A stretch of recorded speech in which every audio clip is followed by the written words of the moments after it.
Antes de iniciarmos, né, com essa parte da apresentação, eu gostaria de apresentar para vocês alguns slides, né, a respeito tanto dos produtos da Medartis quanto de algumas tecnologias.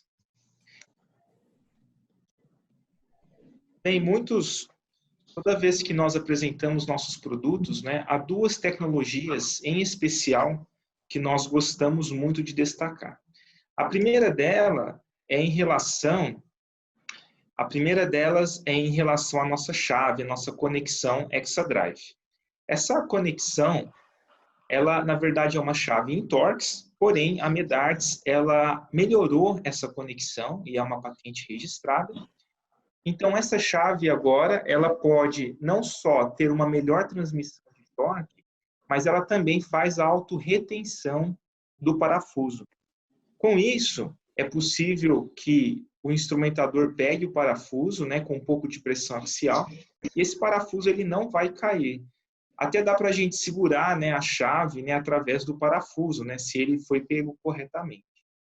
Isso ajuda muito o cirurgião, especialmente nos primeiros, né, parafusos, onde ele está segurando a redução da fratura ou o posicionamento da osteotomia, também está segurando o posicionamento da placa.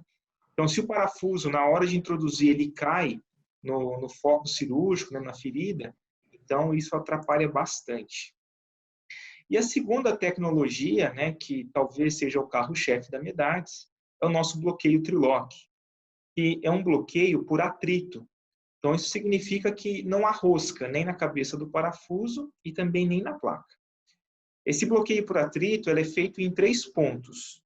Por isso, nós chamamos ele também de bloqueio por atrito em 3 pontos. Esse bloqueio é inspirado na sequência de Fibonacci e explicado aqui através dessa concha de Nautilus. Então, nós temos 3 espirais, né, que começam e vão diminuindo de tamanho, tanto na cabeça do parafuso, quanto no orifício da placa. À medida que o cirurgião introduz esse parafuso, quanto mais ele introduz no orifício da placa, maior vai ser o atrito entre o parafuso e a placa, até que, por fim, ele se bloqueia. Visto que não há rosca no parafuso e nem rosca na placa, então o cirurgião pode inclinar esse parafuso em 15 graus em qualquer direção.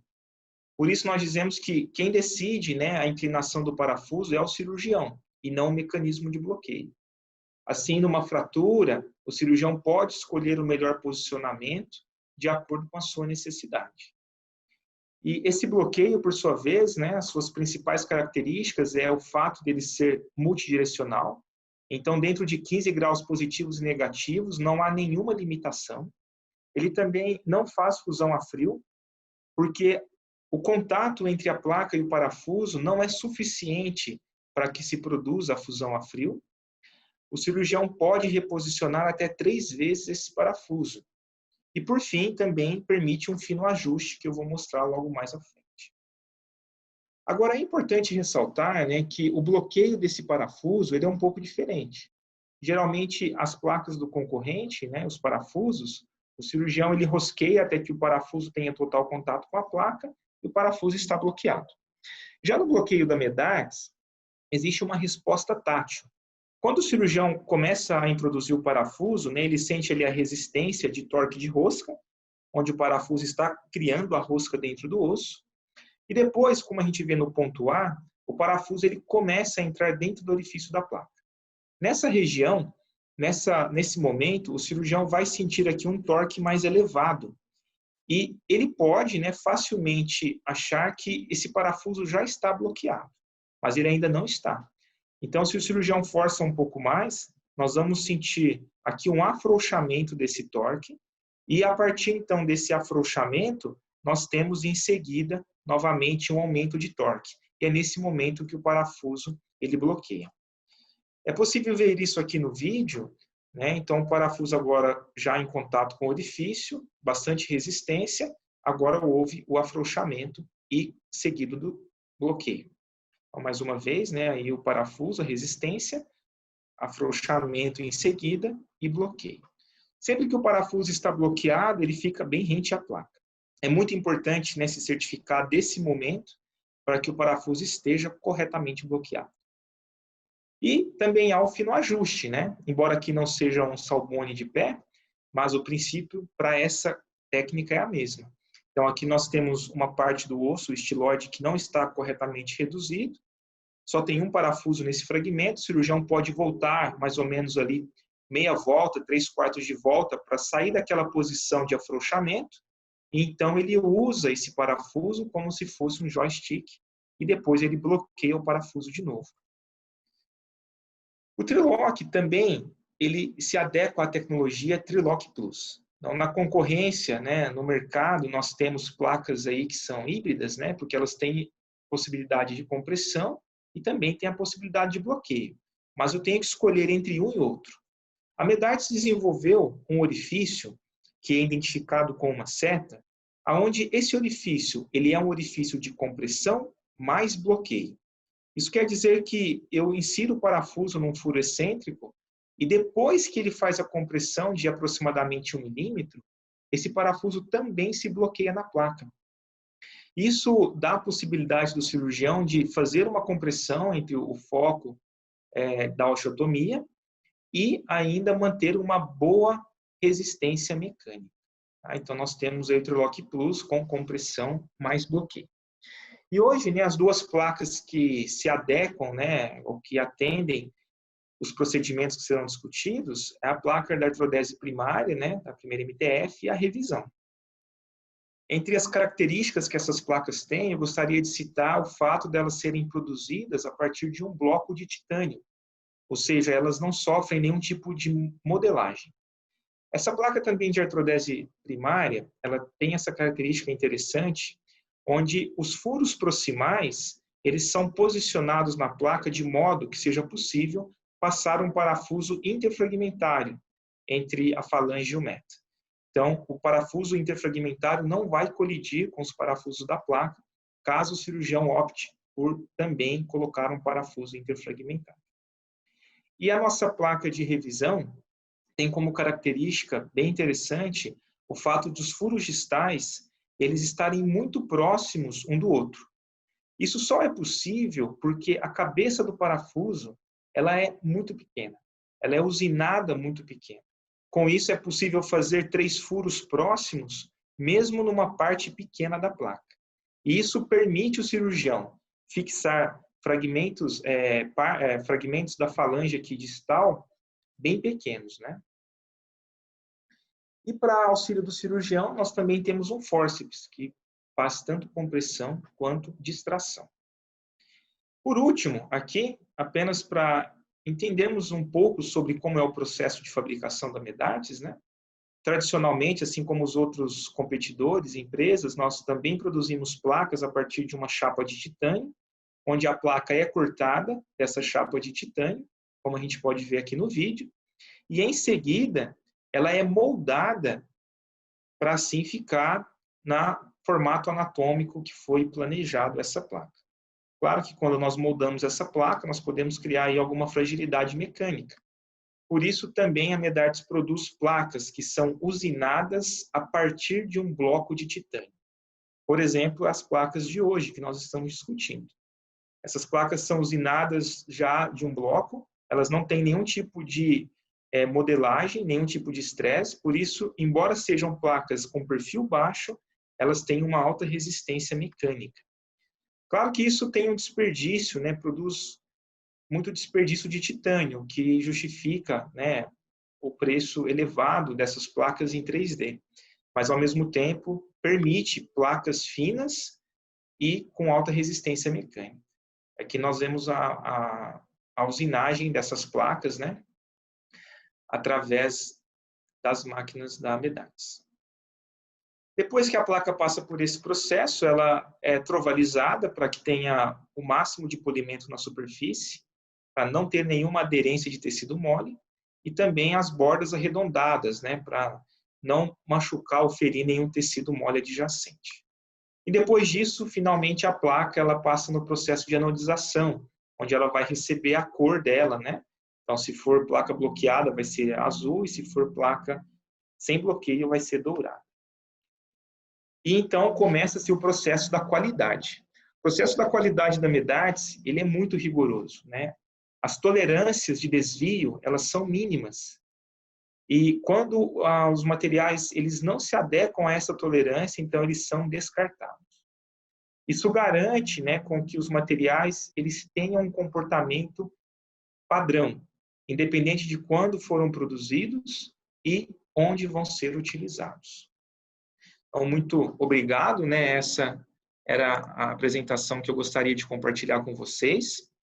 Agora, só antes do Dr. Danilo começar, gostaria de lembrar que todos vocês podem compartilhar suas perguntas através do chat. Tá? Não será possível abrir o microfone devido à quantidade de pessoas, mas mandem suas perguntas ou comentários através do chat, que o Dr. Danilo e o Dr. Rafael, eles vão responder essas perguntas. Tá bom, Dr. Danilo, por favor. Oi, todo mundo me ouve? Está me ouvindo? Sim. Deixa eu compartilhar aqui a tela.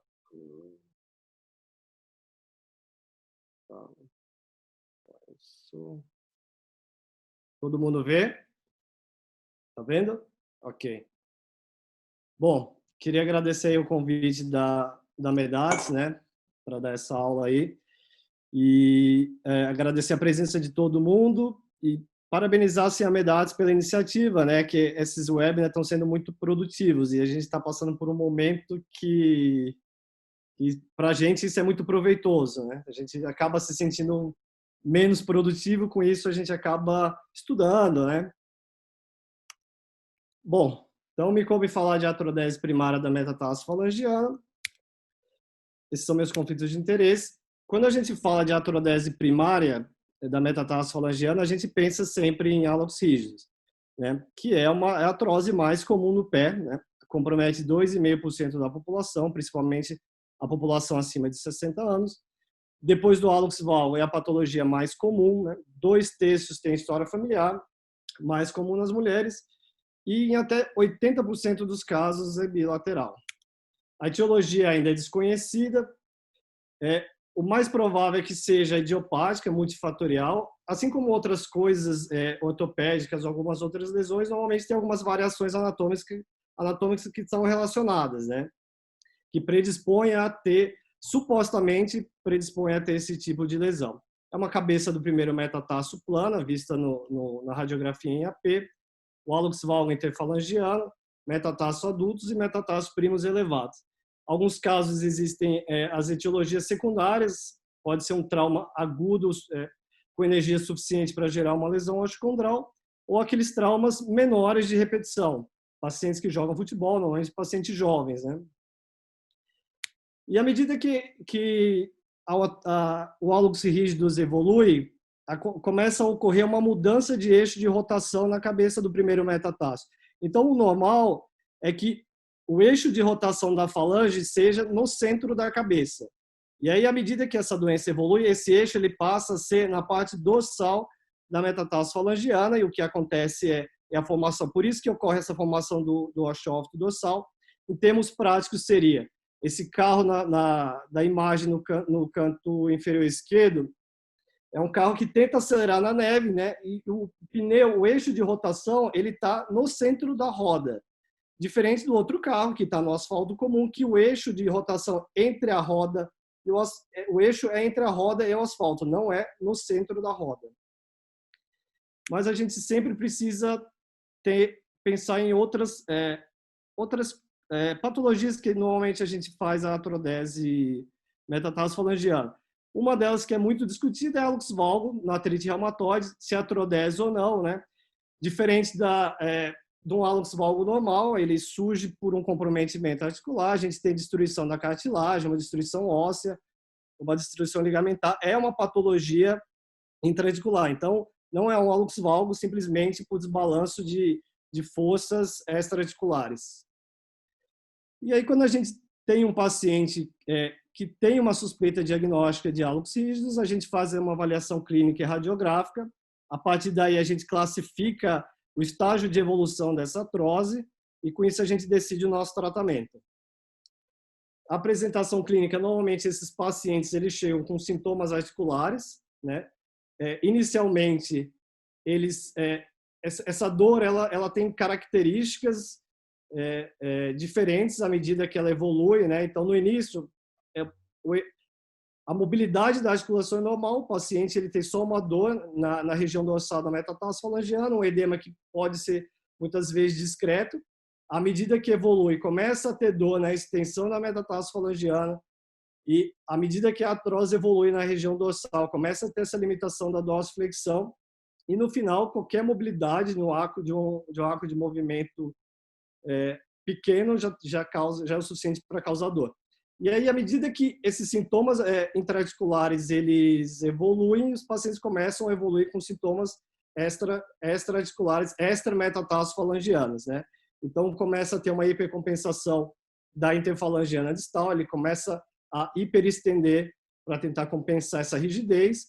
Assim como o hallux valgus, existe uma transferência de carga para o segundo metatarso, o paciente pode começar a sentir uma metatarsalgia.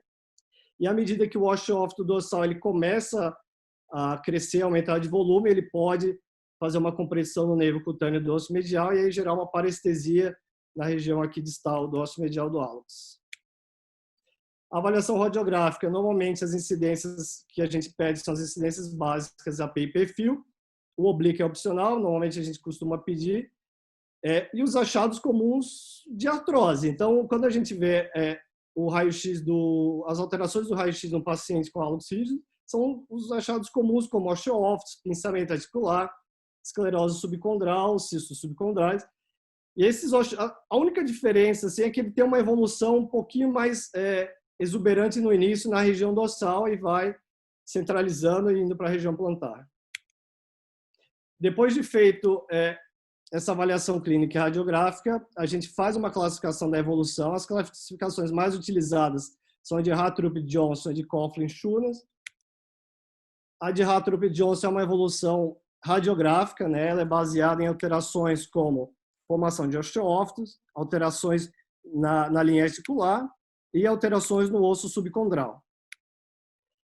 A classificação de Coughlin-Schunas é uma classificação mais completa, né, porque ela inclui a parte da evolução clínica também. Então, você tem a parte de mobilidade, achados radiográficos e os achados clínicos do exame físico. Inicialmente, o paciente a gente trata de forma conservadora, né? Normalmente, a gente usa calçados com solados mais firmes, solados externos não flexíveis, de preferência sem salto, a parte superior onde o paciente apoia o pé seja plano, porque esses pacientes eles apresentam piora dos sintomas no momento que eles fazem dorsiflexão na marcha, né? Então, essas imagens mostram aqui o que você precisa orientar para o paciente, como que ele deve avaliar o calçado e testar a flexibilidade. E aqui são alguns exemplos de calçados de solados firmes. A gente tem aquele solado rocker, que é um solado que a parte plantar dele é uma parte mais convexa, a parte em contato ao solo, e esse formato de solado ele acaba reproduzindo as etapas da marcha sem que haja essa dorsiflexão da metatarsofalangiana. Outras formas de tratamento conservador, a gente pode lançar a mal da palmilha, fisioterapia, anti-inflamatórios, visto com suplementação. O que é descrito na literatura é que o tratamento conservador tem uma taxa de sucesso de mais ou menos 55%. A viscosuplementação é uma opção, o que é descrito que o paciente tem um alívio de dor aí de uma duração de aproximadamente 3 a 4 meses, mas que a maioria dos pacientes é realmente um tratamento mais com o objetivo de postergar a cirurgia, não muda o desfecho da evolução da patologia. E aí, com a falha do tratamento conservador, após 6 meses, a gente parte para o tratamento cirúrgico. O procedimento que a gente decide o que vai ser feito, ele depende do estágio da evolução, né? Então, em estágios mais leves, em grau 1 e grau 2 na classificação de Coughlin, a gente faz cirurgias com salvamento articular, com procedimentos extra-articulares, tentando preservar o que ainda existe de cartilagem nessa articulação. E aí, nos casos que são grau 3 e grau 4, em que já tem um comprometimento muito maior da articulação, a gente parte para procedimentos articulares de substituição articular com artroplastia interposicional, artroplastia com implante e artrodese metatarsofalangiana. Mas o que a gente tem na literatura em relação aos graus de recomendação de cada procedimento, claro que esses graus de recomendação elas são de acordo com as suas indicações, né? Não serve, esses procedimentos não servem para todos os graus. E a gente vê que a atrodese é o que tem o melhor grau de recomendação, que é o grau B. Né? A atrodese ela é tida como padrão ouro, vários estudos descrevem como a melhor opção para os casos avançados, tem taxas de consolidação assim, muito satisfatórias, de até 98 graus, e com a atrodese da metatarsofalangiana, o paciente ele volta a apoiar o seu peso no primeiro raio, né, estabiliza a coluna medial do pé e melhora a função do Windless Mechanism. E também, se o paciente tiver algum hálux valgo associado, tem que se perguntar se você faria ou não uma osteotomia, já que ele pode corrigir até 6 graus no ângulo intermetatarsal. E as indicações da atrodese, aqui eu trouxe uma tabela, que é uma tabela que eu encontrei em alguns trabalhos, né? Ela simplifica todas as indicações. Então, ela é indicada para os graus 3 e 4, que é uma artrose mais avançada. Mas a questão é, o que é uma artrose avançada? Isso aqui eu queria chamar a atenção, porque eu vejo que muitos colegas eles classificam uma osteoartrose avançada, um hálux rígido avançado, baseado no raio-x. E a classificação não é restrita apenas ao raio-x. Né? Então, por exemplo, nesse caso aqui a gente vê poucas alterações radiográficas, mas no exame clínico ele tinha uma limitação essa paciente tinha uma limitação quase total da metatarsofalangiana, ela compensava com a hiperextensão da falange distal. Então, se a gente pegar a classificação de Coughlin-Johnson ou Schunas, a gente vê que radiograficamente é classificado como grau 2, mas clinicamente a gente classifica como grau 3. Então, todo paciente que você for indicar um tratamento cirúrgico na hálux rígido, você tem que levar em consideração os dois, e não apenas as alterações radiográficas. É indicado também na falha cirúrgica de procedimentos prévios, procedimentos como artroplastia interposicional ou osteotomias extraarticulares. E quando o paciente tem doenças neuromusculares ou rigidez, sequelas de síndrome compartimental, por exemplo. E aí, quando a gente programa a atrodese, o que a gente quer na atrodese? A gente quer que ela consolide e a gente quer obter um posicionamento adequado. A consolidação de uma atrodese é como uma consolidação de uma fratura. A gente precisa fornecer uma biologia, uma coaptação adequada entre as duas superfícies ósseas e a gente precisa fornecer uma estabilidade adequada. Né? Então, pensando nisso, na nossa programação cirúrgica, a gente sempre pensa qual que é a via de acesso que a gente vai fazer, qual que seria o posicionamento adequado do hálux e qual que é o melhor método de fixação. As vias de acesso mais descritas são as vias medial e dorsal. As possíveis vantagens da medial é que, caso você tenha alguma complicação pós-operatória, como uma deiscência, uma infecção, você tem uma chance menor de exposição do material de síntese. Esteticamente, ela fica mais discreta, né? E a via dorsal, uma possível vantagem seria você consegue uma maior exposição articular, né? Uma maior exposição da metatarsofalangiana. Teoricamente, seria mais fácil trabalhar. Isso é discutível, eu acho que vai da experiência de cada um, né? O posicionamento adequado. Por que a gente precisa ter um posicionamento adequado? Porque se a gente deixa hiperestendido, por exemplo, o paciente ele vai sentir incômodo, calçado fechado, e você vai acabar tendo uma sobrecarga aí sobre esse primeiro meta. E no perfil que a gente quer é que essa articulação ela tenha uma extensão de mais ou menos uns 10, 15 graus em relação ao solo, e no AP, na radiografia em AP, que seja de 5 a 15 graus em valgo. E os métodos de fixação, tem diversos métodos descritos, a gente tem fixação com fio de Kirchner, fixação com parafusos cruzados canulados, canulados paralelos, ou um canulado só, fixação com placa não bloqueada, placa com e sem parafuso. Mas o que a gente tem de literatura é que o melhor método de fixação é uma placa dorsal bloqueada mais um parafuso de compressão. E diversos estudos cadavéricos, estudos em solbões mostraram que essa é o formato com maior rigidez, né? E o que a gente quer é que tem essa atrodese, ela tem uma estabilidade maior, porque a gente tem que fornecer a estabilidade adequada para que haja consolidação. Alguns estudos sugerem uma maior taxa de consolidação, acho que isso é questionável. E o interessante é que, com uma placa bloqueada dorsal e um parafuso, também é a disposição que você tem uma menor abertura plantar. Então, se você usa uma placa que não é bloqueada, o contato da região da artrodese plantar, ela pode ser menor, pode ter uma abertura ali plantar e diminuir a área de contato. E aqui um caso, né, para ilustrar o que a gente falou, é uma paciente de 60 anos, feminina, dona de casa, e de comorbidade ela tem uma dislipidemia. Ela vem com uma queixa com uma dor na metatarsofalangiana, uma dor na palpação dorsal, e ela tinha uma mobilidade extremamente dolorosa e uma limitação quase total da amplitude de movimento da metatarsofalangiana.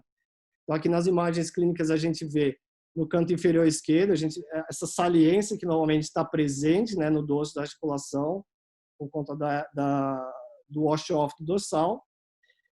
E aqui a foto clínica no canto direito, a gente vê a mesma imagem que eu mostrei anteriormente, é o mesmo caso, com uma limitação praticamente total da metatarsofalangiana e a extensão compensada pela interfalangiana.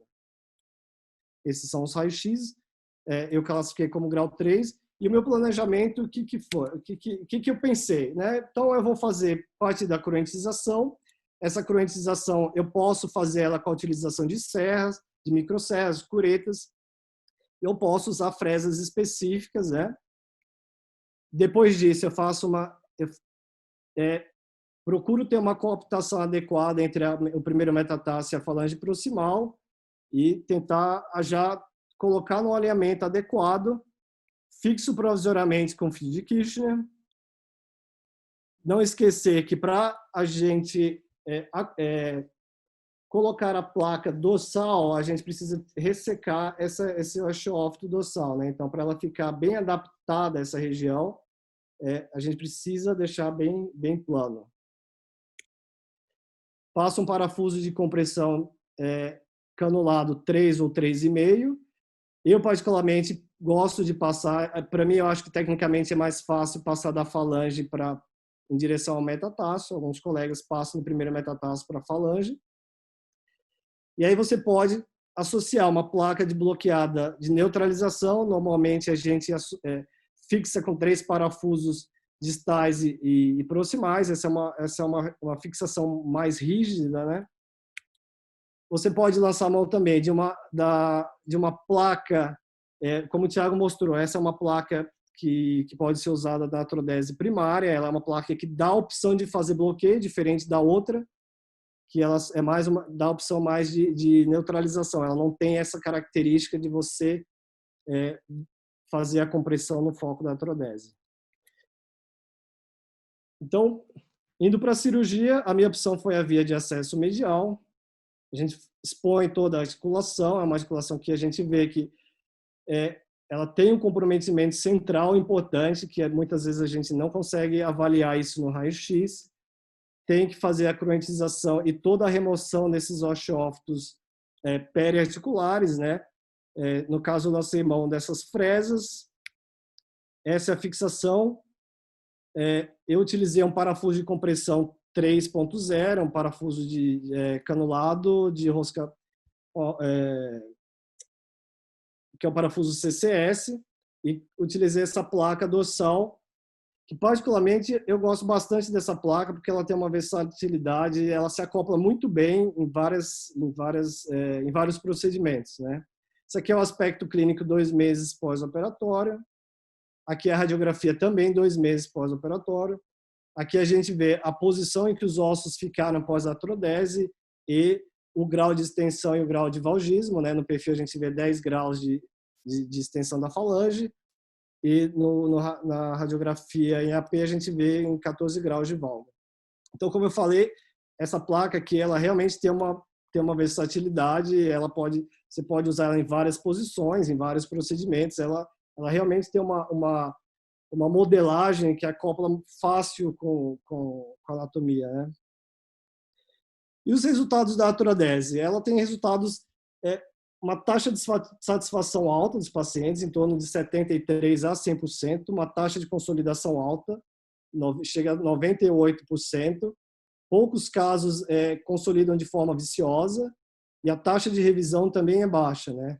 E aí a literatura descreve entre 1% e 4%. E quais são os resultados biomecânicos, né? Porque a gente faz o procedimento, a gente quer saber o que acontece com o paciente depois, né? Então, esse estudo aqui, eles fizeram uma avaliação em 9 pacientes, 10 pés, foi uma avaliação prospectiva, né? Pré- e pós-operatório, os pacientes aí tinham um follow-up médio de 34 meses.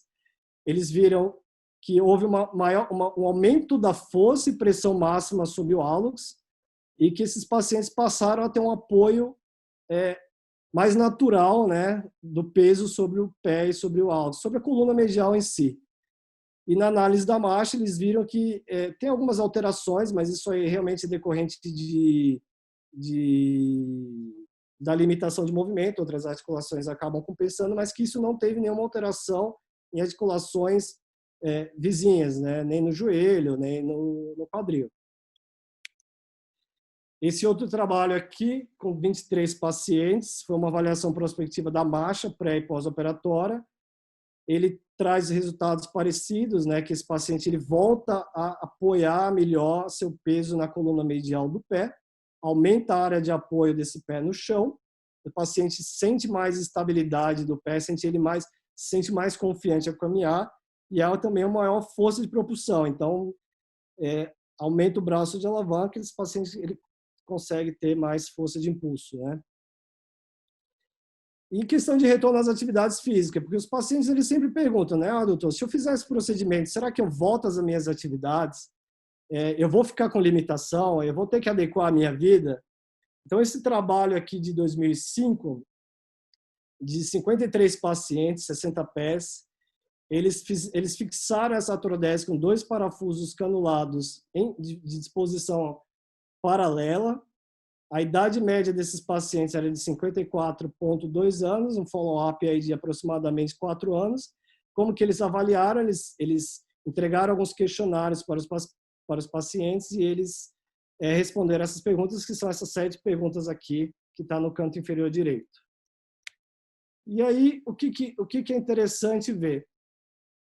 Que os resultados, esses são resultados que os próprios pacientes, né, relataram, né, eles preencheram a ficha. Então, a gente vê que, em relação aos calçados, 45% disseram não ter limitações, os 47% precisavam de usar um calçado um pouco mais confortável. 85% não faziam mais uso de medicação. Em relação ao retorno das atividades físicas, a gente vê que a maioria voltou a fazer voltou às suas condições prévias de atividade física. Eu destaquei aqui os que tiveram menor retorno, né?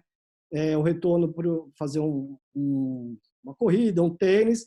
Mas quando a gente considera 75% e a gente transforma isso em número, né? Não em porcentagem, a gente vê que são 12 de 16 pacientes, porque não eram todos os pacientes que faziam jogging, nem todos os pacientes jogavam tênis, né? Então, dos 16 que faziam jogging, 12 voltaram, o que eu acho que é uma porcentagem, 75% nesse caso, razoável. E o tênis foram 9 de 12 pacientes.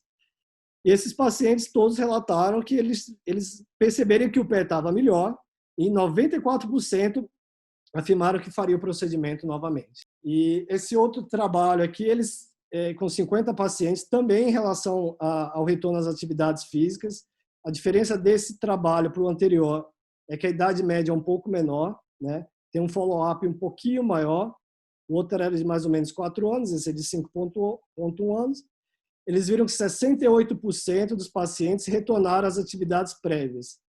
E 16 desses 50, eles voltaram a fazer algumas atividades, não as prévias, mas eles não pararam, né? Eles só referiram ter algum tipo de dificuldade e aí mudaram a modalidade de atividade física. E o que eles se queixaram é pela rigidez, né? Um pouco de dor residual e talvez uma certa alteração aí na marcha. E em termos de complicações, a maior parte das complicações e mais debilitante para os pacientes é o posicionamento incorreto. Então, se você deixa essa articulação dorsifletida, esse paciente ele vai ter um aumento de pressão sobre o primeiro metatarso, isso pode causar dor. A cada 1 grau de extensão da metatarso falangiana, aumenta 9% a carga sobre o primeiro meta. E esse paciente vai sentir bastante incômodo com o uso de calçado fechado, porque a ponta do hálux ela vai sofrer atrito, né? Isso vai incomodar bastante o paciente. Se você deixa essa metatarso falangiana fletida plantar, esse paciente ele vai hiperestender a interfalangiana distal para compensar, isso vai gerar uma artrose futura e começa a ter uma região maior de apoio nessa articulação e o paciente pode se queixar de dor plantar na interfalangiana distal. Deformidades rotacionais, esse paciente vai se queixar de calosidade nos côndilos da falange distal. Como eu sempre falo, o coxim gorduroso do pé está só praticamente na região plantar do hálux, ele não é bem desenvolvido nas regiões laterais e mediais, a falange ela é em formato triangular e na hora que ela roda um pouco, esse côndilo vai estar muito próximo do chão, né? Então é muito fácil sentir dor. E nos casos que fica uma deformidade em varo, né, principalmente varos acima de 10 graus, vai ficar fazendo atrito no calçado e realmente o paciente vai sentir bastante incômodo. Mas, como mensagem final, a artrodese da metatarso falangiana ela é um método seguro e eficaz, tem taxas aí de consolidação bem satisfatórias, de 98%, taxa muito baixa de necessidade de reabordagem, de 4%. Os resultados clínicos são satisfatórios, a gente vê que os pacientes eles tendem a retornar às atividades prévias, a grande maioria. Então, eu vejo pacientes jovens que voltam a correr, voltam a fazer atividades pesadas e muitas vezes sem dor. A maioria deles, na verdade, sem dor. E eu acho que o importante é que, independente do método de fixação, o que vai garantir seu resultado é que você obtenha a consolidação óssea e o posicionamento adequado dessa artrodese. Obrigado. Bom, dando continuidade aí, o Rafael vai falar sobre os casos de revisão da artrodese. Só lembrando o que o Thiago falou, quem tiver dúvida, por favor, escrever aqui a sua dúvida na sessão de bate-papo, que a gente vai estar monitorando isso aqui. Obrigado, Danilão. Está todo mundo escutando? Sim. Sim, estão vendo minha tela? Então, queria agradecer a presença de todo mundo, queria agradecer ao espaço que a Medarts cedeu para a gente, para nós podermos discutir alguns assuntos importantes em pé e tornozelo. Nesse webinar eu vou falar da revisão da artrodese metatarsofalangiana. Esses são meus possíveis conflitos de interesse. E o Danilão já falou, mas o que nós queremos numa artrodese primária? Nós queremos preparar muito bem a articulação, ter um osso esponjoso, ter uma área grande de contato de osso esponjoso, com bom posicionamento entre a falange proximal e o metatarsal, e uma condição de partes moles adequada para fazer um bom fechamento, evitando deiscências e infecções. Tudo isso visando uma boa consolidação, um alinhamento adequado para termos a melhor função possível para esse paciente que passou por esse procedimento. Nem sempre acontece do jeito que a gente quer. Eventualmente, a gente tem algumas complicações. E é importante que a gente saiba quantas vezes essas complicações acontecem, quais são as complicações e como é que fica a reoperação de cada uma dessas complicações. Então, esse estudo francês multicêntrico, com quase 1.000 artrodeses primárias, eles viram que eles tiveram algo em torno aí de 20% de revisões de artrodeses primárias. Um número alto, né? Mas a primeira coisa interessante que a gente vê é que 60% dessas revisões foi para retirada do material de síntese, porque estava tendo desconforto. E apesar de todos nós já tivermos tido algum dissabor fazendo uma retirada de material de síntese, não é o cenário que mais preocupa a gente numa revisão de artrodese metatarsofalangiana. As situações que mais preocupam a gente, além da infecção, seriam um cenário de uma não união ou de uma união com um mau alinhamento, com uma consolidação viciosa. E essas duas esses dois motivos para revisão, eles contam aí com 3,8% daqueles quase 1.000 casos de artrodese feitas nesse estudo.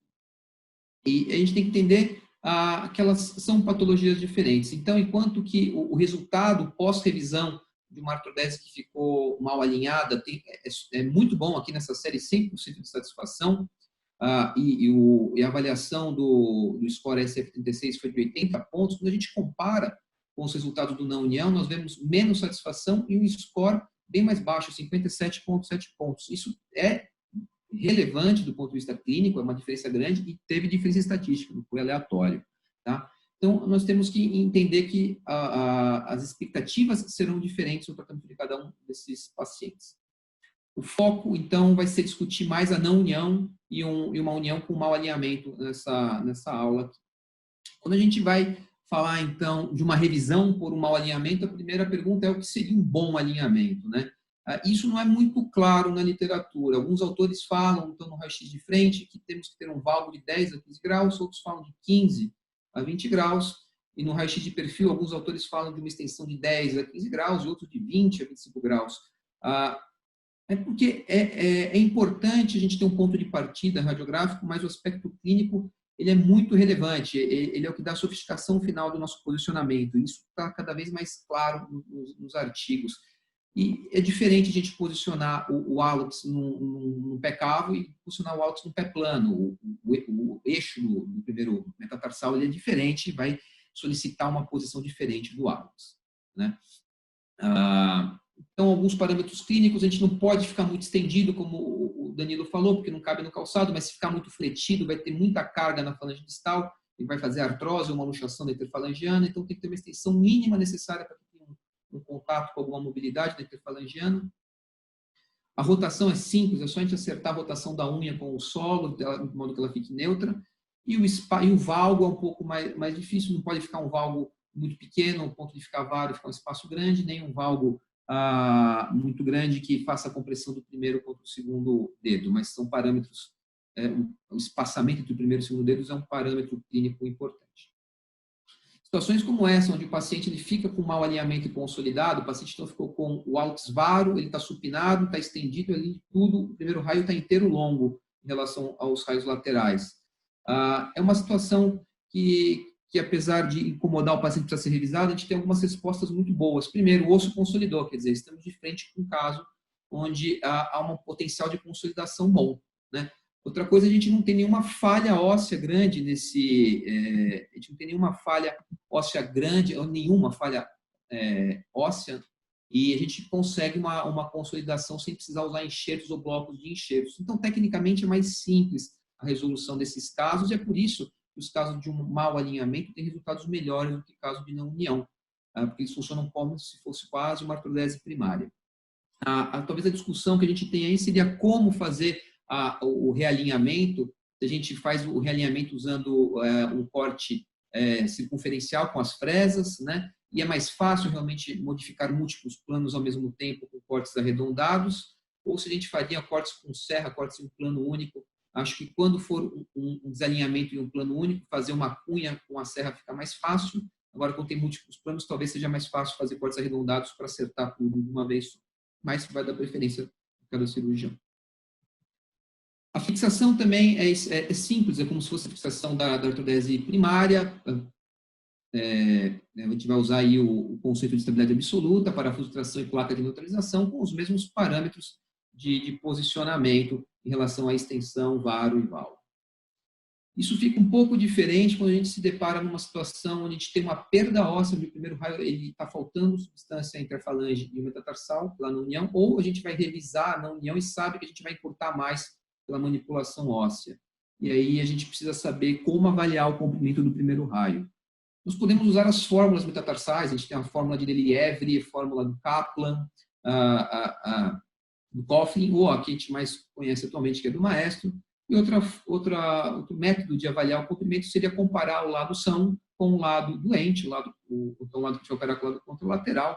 E se formos fazer dessa forma, a gente tem que ter algum padrão de aferição. Uma das formas de medir, essa forma do Myerson, que ele usa o ponto mais proximal do metatarsal com o ponto mais distal da falange distal do hálux, e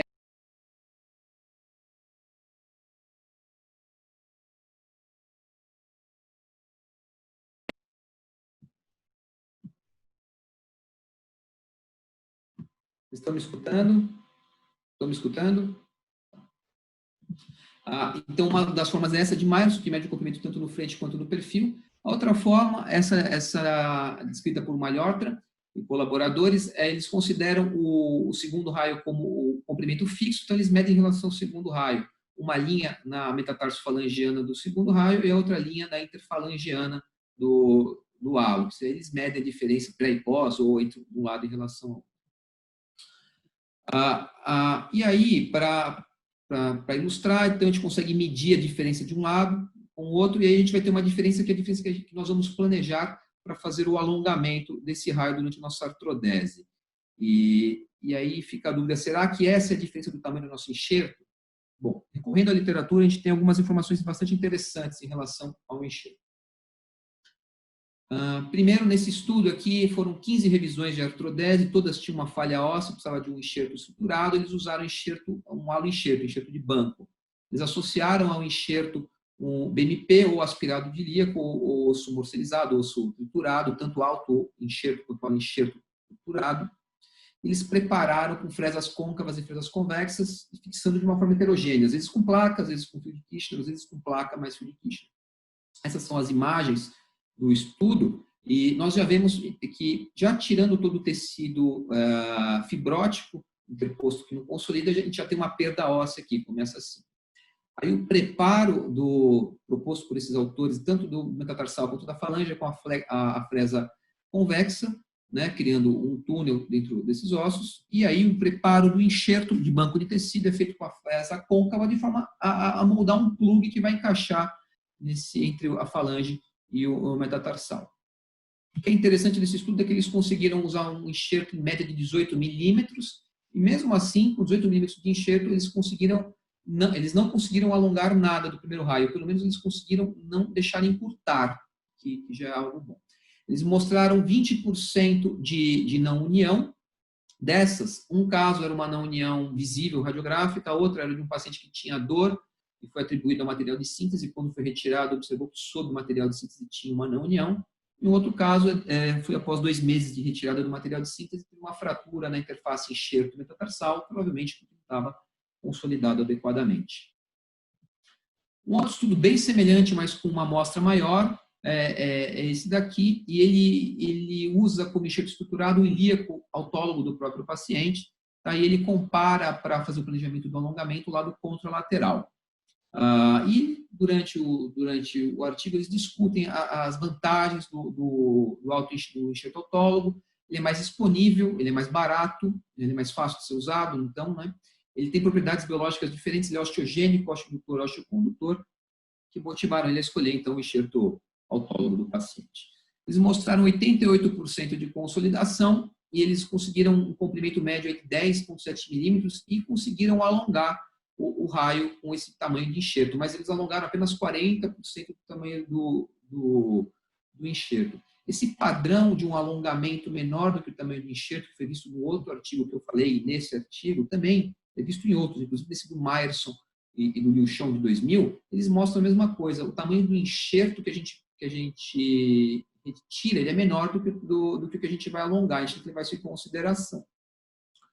Na verdade, quando a gente for planejar, então, o nosso procedimento e avaliar o tamanho do nosso enxerto, a gente tem que primeiro entender que a gente não quer, em hipótese alguma, encurtar mais do que já está curto. Tem que ter, então, só para isso, só pela manipulação do metatarsal e da falange, a gente já vai criar uma perda óssea, a gente vai precisar de algum enxerto aí.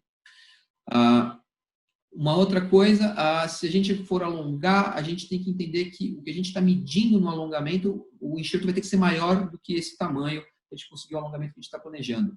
E não é só o enxerto que vai ser um limite com o alongamento. As partes moles, elas vão ditar o quanto a gente vai alongar. A gente quer fazer um alongamento onde haja perfusão do hálux no final, onde não haja pontos de isquemia para ter deiscência e infecção. Então, ficar sempre atento ao alongamento que as partes moles permitem também.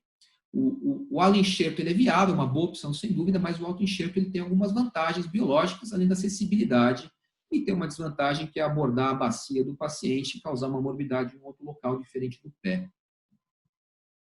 Bom, em relação à fixação, a gente vai ter 2 preocupações estratégicas aqui, uma biológica e uma mecânica. Então, a biológica, depois de retirar todo o tecido que vai atrapalhar a consolidação, a gente tem que ter contato de osso esponjoso com osso esponjoso. Então, osso esponjoso do metatarsal com osso esponjoso do nosso enxerto e osso esponjoso do nosso enxerto com osso esponjoso da falange. Tá? Nós temos que evitar colocar a face de cortical em contato com o osso esponjoso aí do metatarsal da falange. A gente quer um osso estruturado, um osso que aguente a transmissão de carga. Não é o ideal a gente preencher esse espaço com osso esponjoso, apenas osso esponjoso. Mas sim, nessa interface, após o contato do metatarsal com o enxerto e do enxerto com a falange, nesses pequenos espaços que sobraram dessa interface, a gente pode preencher com osso esponjoso, sim, o próprio paciente. É bem-vindo, aliás. Em relação à parte mecânica, esse é um estudo para artrodeses primárias, mas ele é interessante, ele compara a fixação com parafuso, placa bloqueada mais parafuso e placa não bloqueada e parafuso. E ele mostra que realmente que a estruturação com placa fica melhor, tem vantagens mecânicas e clínicas, mas ele não mostra a diferença entre a placa bloqueada e a placa não bloqueada nesse estudo. E se a gente observar mais de perto a forma como foi montada essa fixação, nós vamos ver primeiro que a placa bloqueada ela tem uma área menor. Então, com uma área menor de uma placa bloqueada e parafusos menores, 2.7, 2.8, os parafusos bloqueados nessa placa, a gente vai conseguir a mesma estabilidade do que uma placa maior tem que ter para prover o mesmo efeito. Quer dizer, uma placa não bloqueada, a gente vai ter menos parafusos dispersos, vai ter que ter uma placa mais comprida para conseguir mais estabilidade. Em algumas situações de revisão, a gente vai precisar das duas coisas, uma placa grande e uma placa com múltiplos furos e uma placa com bloqueio também. Então, situações como essa, onde nós temos uma falange consumida, quer dizer, uma pequena extensão, uma pequena área de falange, nós vamos precisar de fixar o máximo possível de parafuso para ter uma área de trabalho desse parafuso adequada para não perder a fixação. Uma outra situação onde a gente consome bastante metatarsal e vai ter que interpor um enxerto muito grande, isso talvez dê uma montagem mais instável. É interessante nós termos uma placa mais longa com múltiplos furos bloqueados aqui, exatamente para evitar com que tudo isso seja arrancado do osso através da força de arrancamento da placa.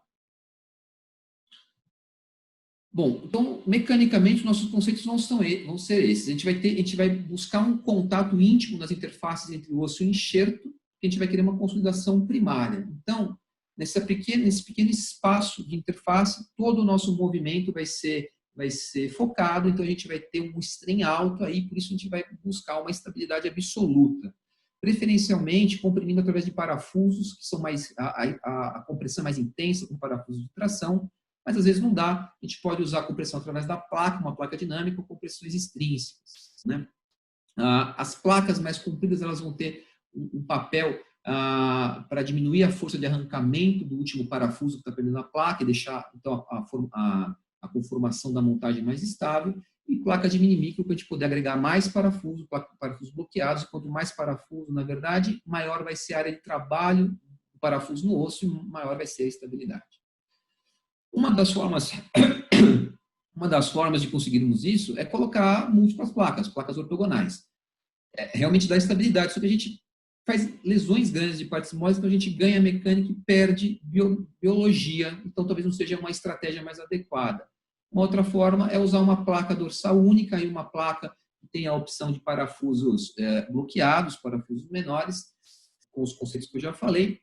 E aí o interessante é a gente entender que essa fileira distal de parafuso aqui vai estabilizar o dedo à placa.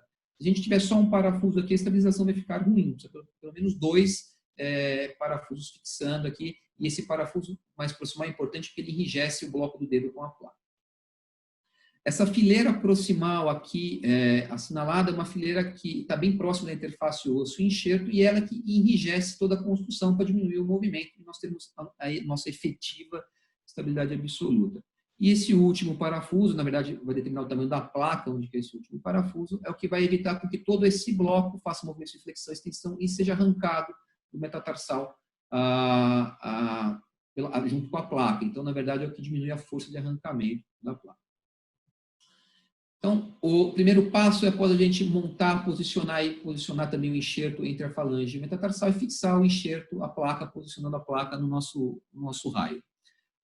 Pode ser feito com parafuso cortical e o próximo passo seria fazer a fixação, a compressão com parafuso de tração. Vocês vejam que mesmo nesse desenho, nesse esquema, não é fácil colocar. Tem pouco osso no metatarsal, tem pouco osso na falange, está muito perto desse parafuso. E realmente, às vezes, não cabe esse parafuso.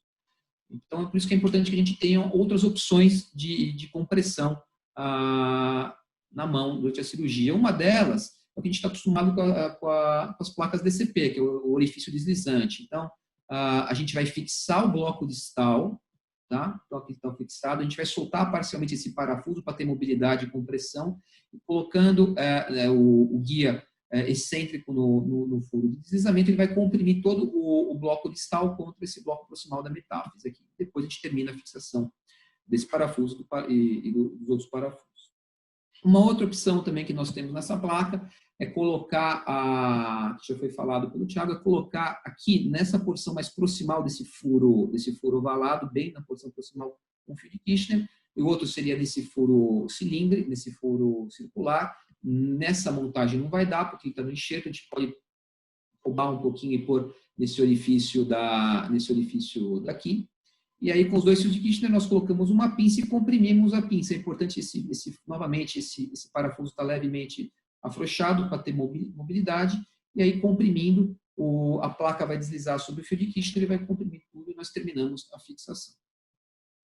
Então, é importante nós lembrarmos que, independente da nossa opção por compressão, essa fileira distal ela vai dar estabilidade do dedo com a placa, essa fileira intermediária que vai dar estabilidade da construção metatarsal, enxerto e falange, e é essa fileira mais proximal da nossa placa, porque vai ser o tamanho da placa no final, é que vai diminuir as forças de arrancamento e vai manter essa placa na posição até o término da nossa consolidação.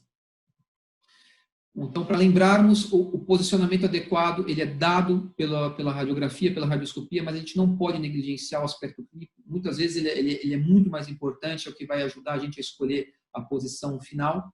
A gente vai buscar, nesses casos, uma estabilidade absoluta, mas sem, contudo, preterir a biologia.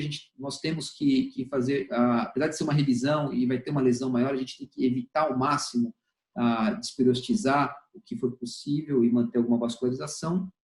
Quando nos depararmos em casos com falha óssea, é possível que a gente tenha que interpor osso, é muito possível. Se a falha óssea for grande, interpor um osso estruturado. É possível utilizar um osso de banco de tecido, mas o osso autólogo tem algumas vantagens biológicas.